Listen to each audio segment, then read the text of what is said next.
You gonna go for a walk? Yes, you're a good boy. We're gonna go for a walk, aren't we, buddy? Got a new coat from Mitchell and Nicole, didn't ya? It was nice and warm. Oh, yeah, see, she's out there waiting for us. We better go. Come on, Char. Here he comes. Come on, baby. Oh, you're running right out of your coat. What are you doing? You buckled your coat. You ran right out of your coat. You don't want it on? You want me to take it off? Here, I'm gonna take it off. I'm just trying to keep you warm, but you don't like it. Come here. Oh, there he goes.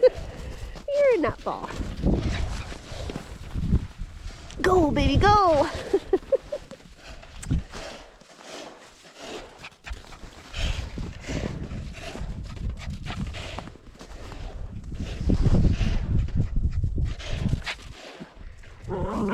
You're silly. With me and my boots, but he loves to do this with my boots. Taps every time. Leave it. You're gonna put a hole in my rubbers. Stop. Stop. Leave it.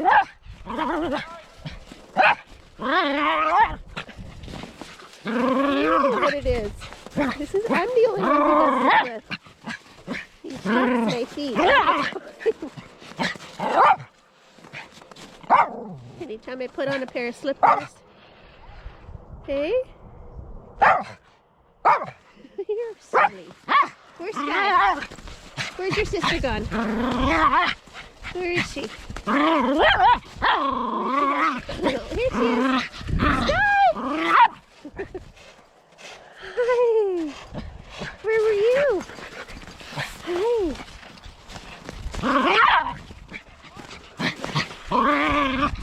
Stop! Oh my God! Don't puncture a hole in my rubbers. I'm gonna be mad at you, mister. Stop it!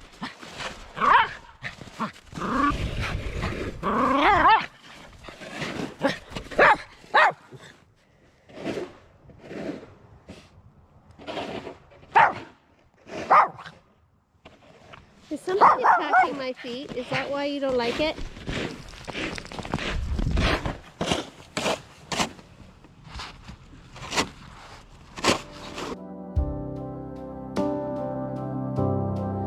I see the tears sitting on your cheeks. I know you're tired, falling out of sleep. Stop fighting so hard. The snow is pretty deep for that little guy.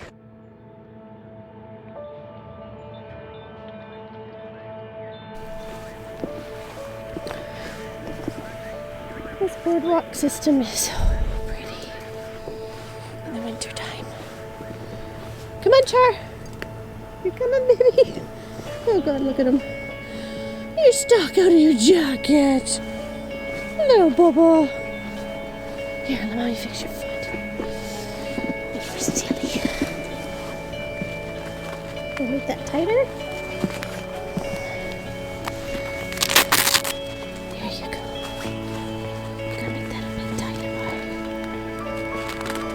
Pretty cold. Oh, that snow stuff is cold, eh, Baba? Okay, here you go. Come with Mama. Come on.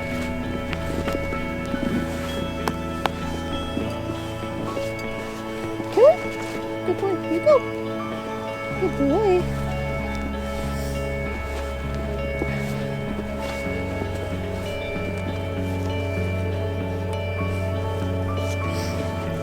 The trees are so way down with the snow. You can't really see the trail.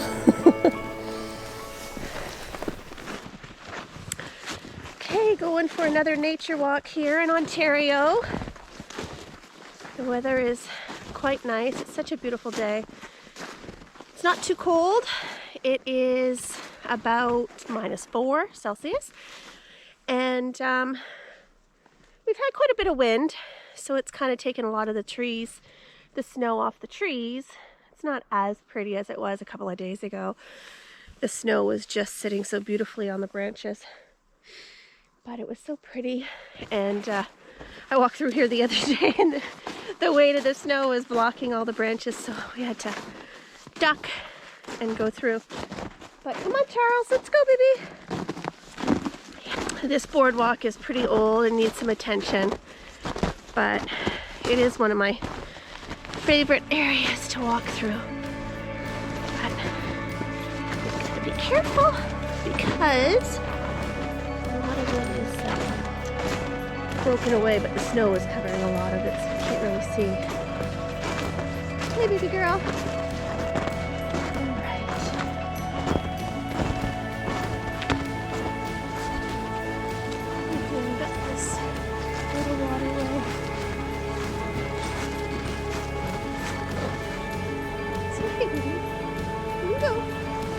Okay, Mommy's here.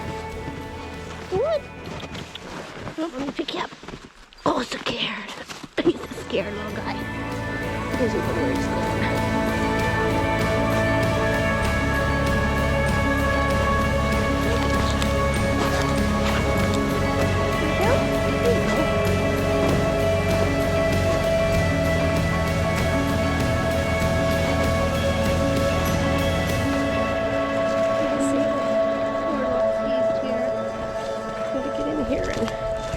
Some of this up.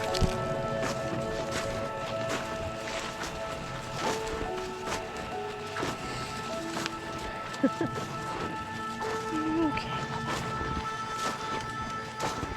Wanna go this way?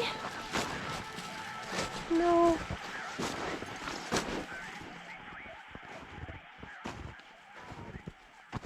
Where'd you go, Char? Okay, keep going. Keep going. Stop fighting so hard. It's time to surrender. Raise your white flag and always remember your heart will feel lighter, everything will be brighter. Find peace in knowing that all will be well in the morning. It's been a long day, and you did your best. Let go of the past. Sky. Oh my gosh, you're such a bull. It's time now to rest. The weight of the world. So, I guess Is getting one of the questions I get asked often is, what is country living like and how do you like it? And on the surface, everything is beautiful. It's absolutely stunning. It's very peaceful. That being said, there is a lot of work. Moving into the country isn't something you should take lightly because there is a ton of work, a ton of snow removal, a lot of mowing the grass, a lot of maintenance, things like that, wood chopping, and now we're embarking on the growing the food. There's a lot of things that we want to do out here with regards to homesteading animals at some point, but I just caution myself and Frank to make sure that we take it slowly because I'm very concerned about overwhelming myself. Living in the country in of itself is such a big change for us, and to add all of those things on top of it, I don't want to resent it. So I decided that we would start with the gardening. I would start learning how to prep all the food. Growing the food is one thing, preparing and preserving it is another. So that in itself has been a huge learning curve for me, as I've never grown food before. This is brand new. And preserving it, I learned how to dehydrate, I learned how to can. So I've learned a lot of new skills this year, and to add having to care for animals on top of that is a little too much to bear. So right now we're just gonna take it easy and enjoy what we've been doing, but I just wanted to share that country living in its beauty is wonderful, but should be understood that it is a lot of work. Living in the estate subdivision was also a lot of work, but it was different work. Like, it was a lot of interior projects, a lot of stuff inside the house. This, obviously the renovation was a huge job, but the actual work piece of it is mostly outside stuff, which I love. Like, I love to be outside now, which I never did before. I was a bit of an indoor person. And aside from hanging around the pool the odd time, but for the most part I was inside. I didn't really do a lot of nature walks. I didn't really get out and enjoy all the splendors of the world and what nature has in store for all of us. And she's just a beautiful place to be. And I'm so happy that we have such a beautiful space to enjoy coming out. Oh, I can hear Eli riding. He's probably looking for me. Char, this way, baby boy. Char, come this way. Charlie, come. Come. Good boy. There's a lot of Y's and turns and stuff in these pathways. Easily get lost. But I mean, for the most part, do I regret moving to the country? Absolutely not. It has been the highlight of my life so far, other than having my 4 children and marrying my husband. But other than that, this has become one of the most exciting adventures, and I'm just so thrilled to be reconnecting with the earth, with God, and all of I never really had the moment of a spiritual awakening like I did since we've moved here. The lifestyle of country living with less, living more on purpose, and just kind of consuming the world a little differently now. And this pandemic has certainly opened my eyes in understanding that we just need to do better.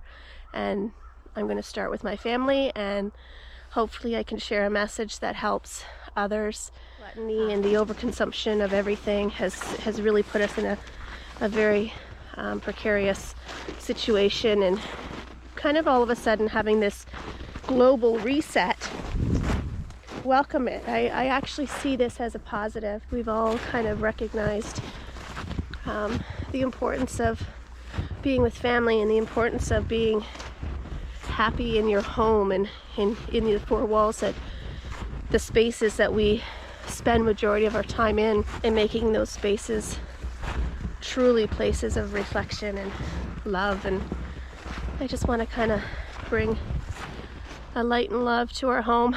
I'm not kidding, guys. Like, when I say we moved from I guess it was close to 5,600 square feet of living space, beautiful home, my forever home, and loved it.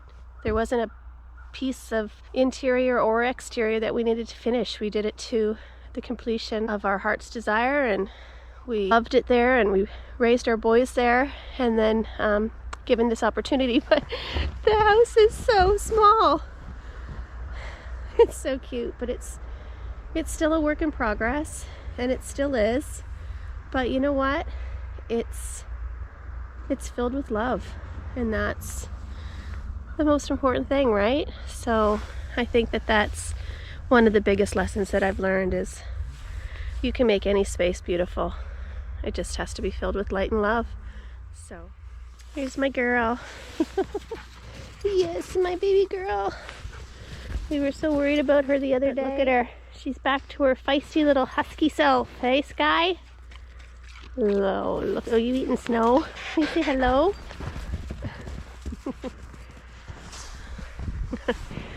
That is some joy right there in my life. She's my girl. Surrounded by boys. I've got girls now. I'm so excited. Hi, baby. Come on. Where were you? The boys are so worried about this little twerp running around out here because of all of the wildlife.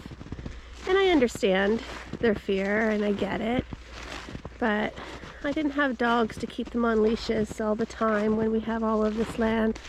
I want him to run and be free. He loves to roam, but yes, I mean, the reality of it is we have lots of different wildlife. There's a muskrat or something in the water. I think somebody said maybe it was a badger or something like that. He's taken residence in our pond. So yeah, there's threats everywhere, but I pray that won't happen for him, but I just want him to have fun and be with Sky. He likes to roam after her. There's my compost, by the way. Charlie, there's my garden. Come on, baby boy. Look in here. Here he comes. Oh, look at that. Hi, baby. Good boy. He wants to take you inside. He put his jacket on, but he stepped right out of it.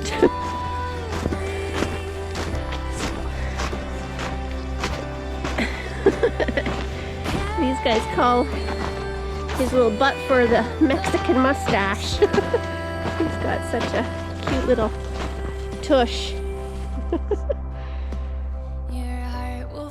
What's she doing? Don't get caught up in those birds, mister. Those won't be pretty on your tail. Come on. Up this way.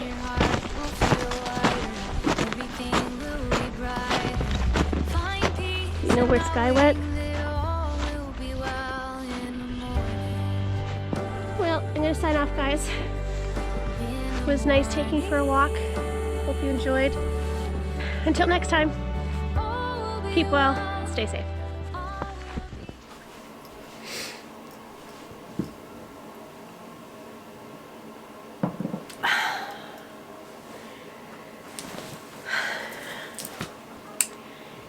Well, hello guys. I probably, not gonna lie, one of the hardest videos I've ever had to edit. But I kind of wanted to come to you with a little message, and I'll get to that shortly and what that message is. But first, I thought I would share what happened to our family this week. It was my intentions to create a video and take you guys along with how I was going to make a cold frame and use some of the reclaimed lumber that we had from the salvaged barn that we had gotten some wood from last summer. And I was going to do a cold frame for my garden, and I was going to take you guys along with me for that.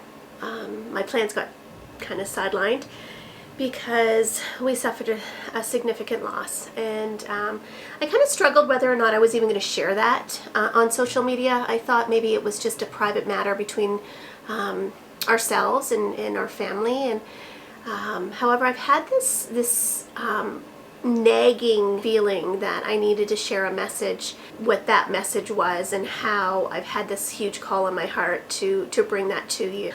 But first, let me kind of back up a little bit and just tell you exactly what happened on that fateful day. It was the 21st day of the 21st year of the 21st century.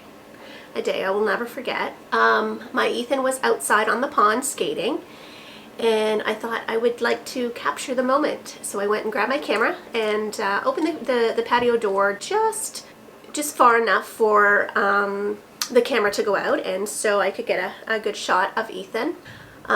Charlie, unfortunately, he bolted. I don't know whether or not he heard the dog across the street bark. Something just in him, he bolted. Normally he would just go out and then kind of do a little sniff about and then come back in pretty quickly. But for whatever reason, on this day, he decided to go venture off across the street to the neighbors, and unfortunately, he didn't make it home.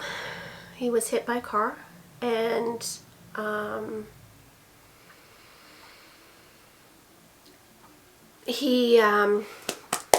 gonna get through this one. He was steps from getting back home, because his little body was found just in front of our driveway. So he was either just steps from leaving the driveway or steps from returning. We can't be sure. We don't know. When Charlie went to be with the Lord that day, it was one of those things where it was extremely peaceful. And I was living in this moment of like total disbelief, and it was denial, and maybe he's just resting, you need to take him to the vet. And I just didn't believe it. He was perfect. He didn't look like he had been run over by a vehicle. He was just literally resting in Frank's arms. It was quite peaceful. But I think when you go through the loss of a beloved friend or a pet, we've buried a dog before, and she was 13 years old, and she was extremely unwell, and we had made the decision to let her go to rest. But Charlie was only 3. He was still a puppy. He had so much life left in him.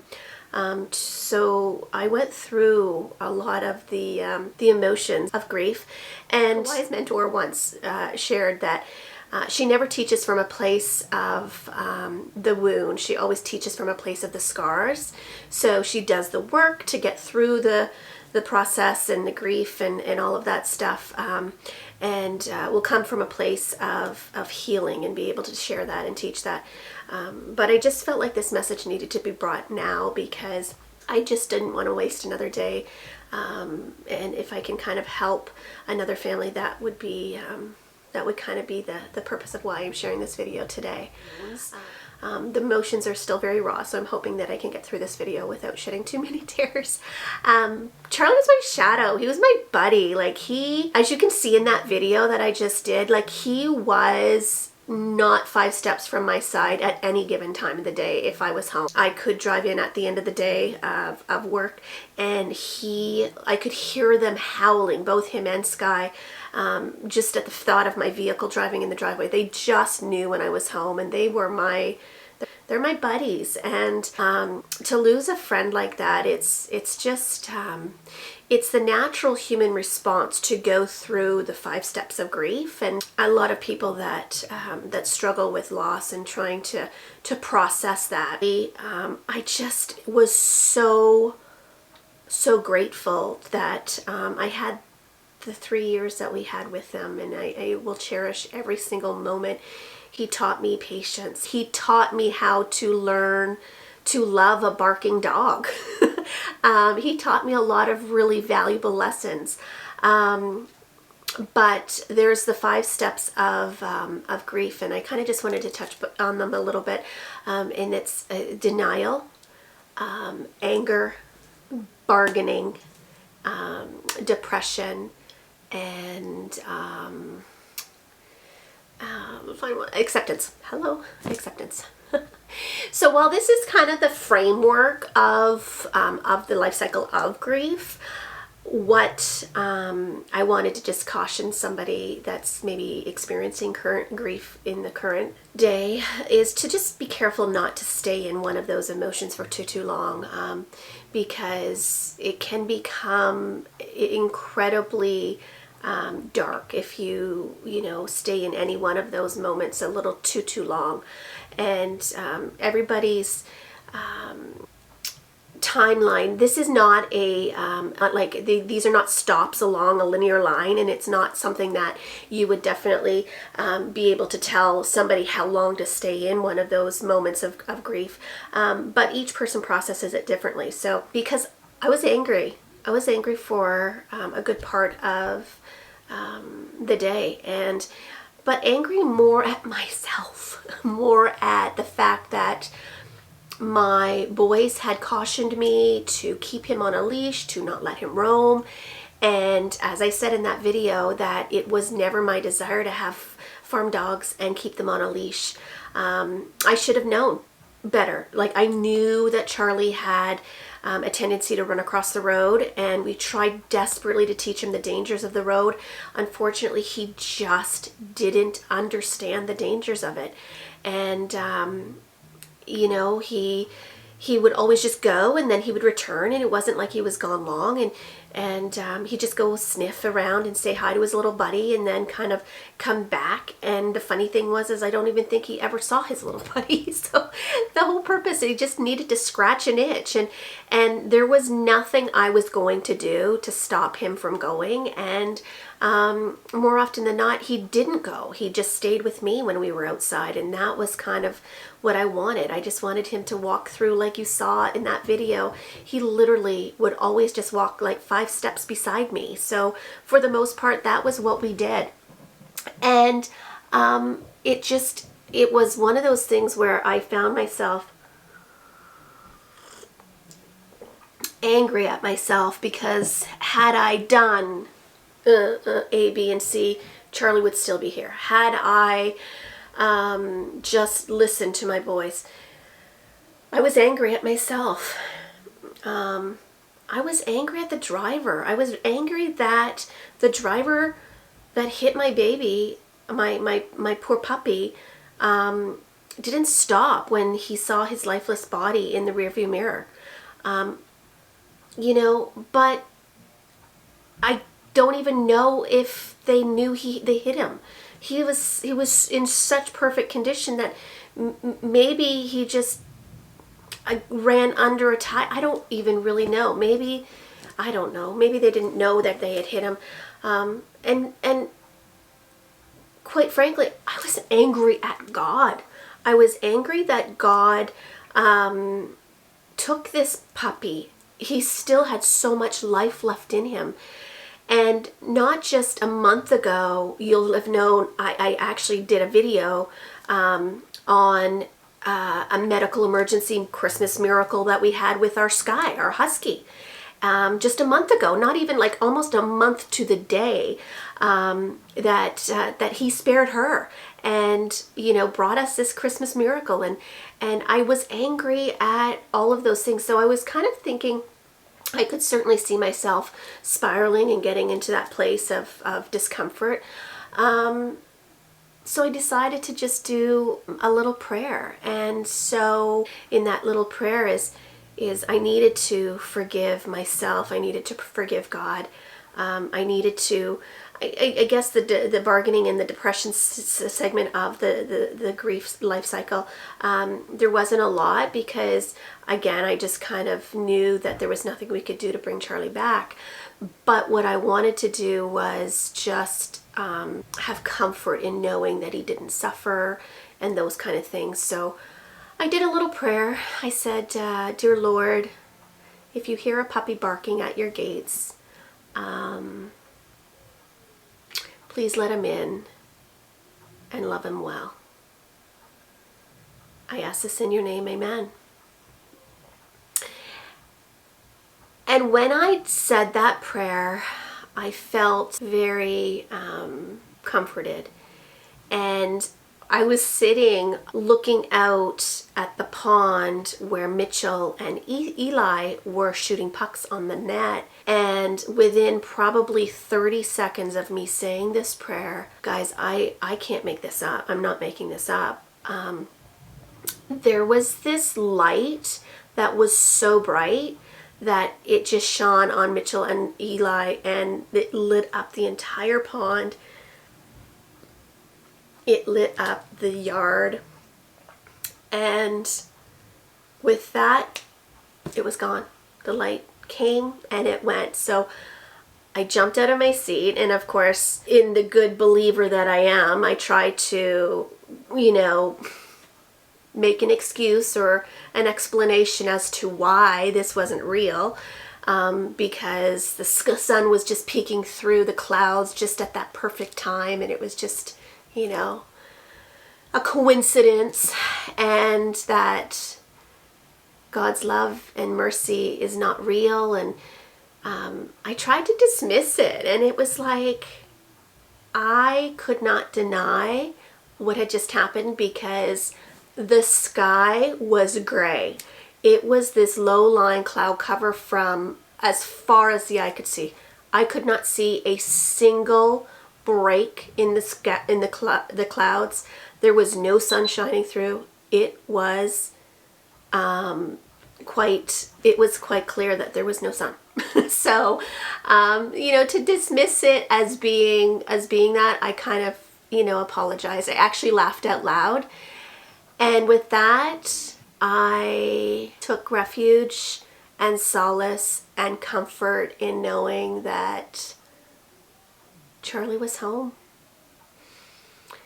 And Sky, like, just the timing was just incredible, the way that it all played out. But Sky came over right in that moment and seeing that I was emotional again, and literally came and sat her head on my lap and literally just looked up at me. Like, sometimes I think she could communicate to me in such a way with just her eyes, and I think she knew in that moment too that that Charlie had made it home. So it was quite a beautiful moment. Okay, sorry. I just had to stand up. My leg was falling asleep underneath me. I kind of propped it up under. I had to stand up here.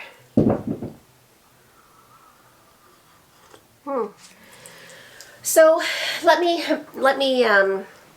share what the message is that I wanted to kind of bring to you all today.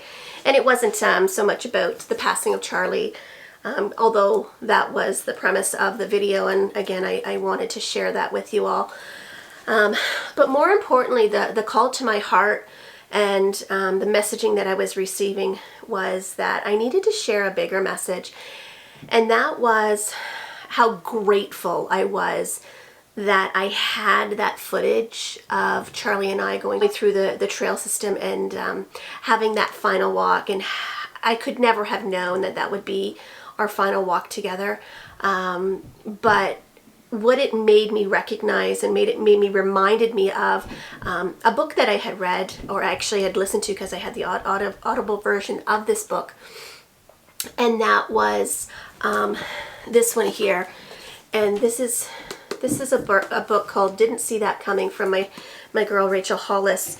I listened to the audio version of this, her reading it, and it was just getting you through hard things. And it reminded me of a section in the book that I'd like to just kind of read, and I'm going to tell you what the message that I'm trying to share with you all is. They had, Rachel had unfortunately lost her brother-in-law very unexpectedly and tragically, and they were just leaving his service, and her husband at the time, Dave, had said this. So Dave had said, "I can't stop thinking about Michael's video," he told me. "I know, me either. It's so sad that there are no more pictures after those." He nodded absently. "Yes, it is sad, but that's not what I keep thinking about. I keep thinking that we still have pictures left to take." "What do you mean?" "I mean that someday at my funeral, or your funeral, someone is going to make us a video like that, right?" "I'm sure they will. And in that, they'll choose the best pictures, the ones that represent who we are and the kind of life we lived, right?" "Of course." "Well, I want to live the kind of life that's worthy of a memorial video. I want to make sure I don't forget that there are people who don't get to take pictures anymore. I better not waste the opportunity." Don't waste this opportunity. This life you're living is a wildly precious gift that most people take for granted. Don't take it for granted. Live it, live into it, every inch of it. Live it boldly and with courage. Live it hopefully and with kindness. Live it as yourself. Live it for yourself. Live it for those who can't. Live it for those who walk beside you. Live it for those who come before you, or come before, those who've passed on, and those who will carry your legacy forward after you're gone. Please live this beautiful, hard, wonderful life. Live it well. So I wanted to share that because that is a great segue into my message. So basically, what that's saying is, when we leave this earth, all we have are the memories we leave behind. and to be able to create a memorial video worthy of sharing, it's important to get out from behind the camera. So my foolishly insecure younger self has, for the better part of 25 years, methodically and carefully deleted and cropped myself out of almost every family photo that we have. I was very body conscious. I was extremely insecure. I hated the way I looked in images, and I absolutely robbed my family of 25 years of photos and of memories. You will be very hard pressed to find a video or a photo of me in it unless it's with another family member, which I'm hoping there might be some around. But what I'm hoping I can do from this little message that I'm trying to share is that I don't think our generation, like my generation or the 20-year-olds in current times, suffer from this nearly as much, maybe because we've spent the better part of a decade perfecting the selfie. So I think that we've got a little bit of an ego issue happening in current times. But I think that there's still a lot of mamas and daddies that are intentionally keeping themselves from being in the shot due to the way they look. And I just feel like these are stolen moments.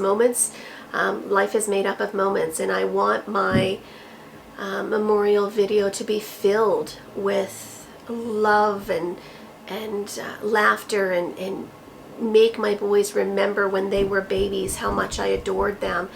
And unfortunately, I chose to, there's lots of videos and photos of them, but just not of me in them. And I'm sad. I'm sad for that girl, and I'm sad for who she was back then and how insecure she was. And I've done a lot of work in the past 3 years of personal growth and loving myself. And if I could say anything to that young lady, I would have told her that the body that she had was beautiful. It grew and birthed 4 beautiful baby boys. It's ran 4 half marathons. Not fast, but crossed the finish line. It's done some marvelous things, and it continues to show up for me each and every day. And while I was sitting in reflection of being kind to others and try to live a good, genuine life, I was being so incredibly insensitive and unkind to myself. And it's taken a lot of work to get here today, because oh my gosh, you want to come out of a comfort zone and get out from behind the camera. So what seems to be the logical decision? Throw your life on YouTube.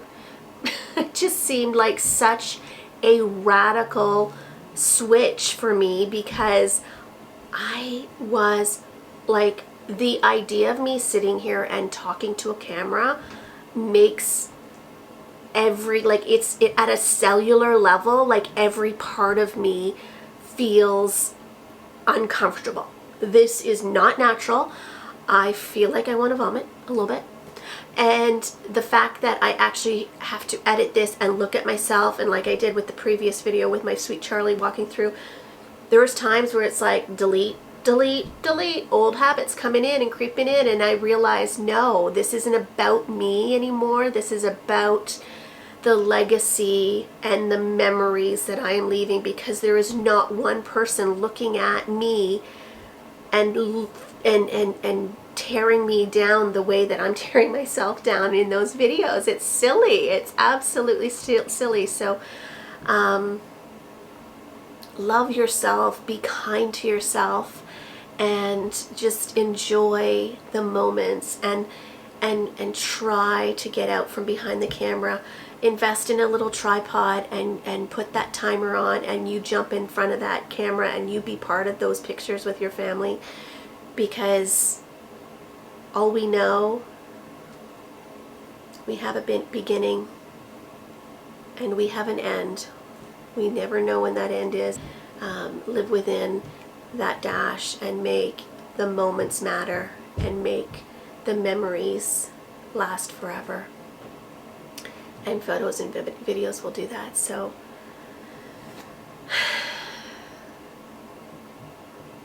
love. It's been a long day, and you did your best. Let go of the past. It's time now to rest. The weight of the world High five. High five. is getting too heavy. Give it to Jesus. His arms are steady. I'll bet you they'll be best buddies. Look at.